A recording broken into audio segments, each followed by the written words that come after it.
哎呀，我来你这一家大扫除啊，真的是乱七八糟的呢。啊，这里也是这么多杂物啊，自己不会整理哦。帮他整理一下好了啦，这一样都给他丢出去了。他海出呀，这么多家具要干嘛？没什么值钱的东西。留那么多马克杯要干嘛？真的是哦，给谁喝啊？这就是要打破啊！这个那么多杯子，留一个就够呀。这个也不要了啦。哦，这什么啊蛋糕吗？哦，对嘛，留那么多东西挡路干嘛？对不对？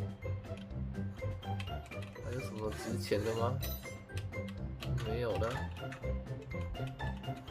哎，真是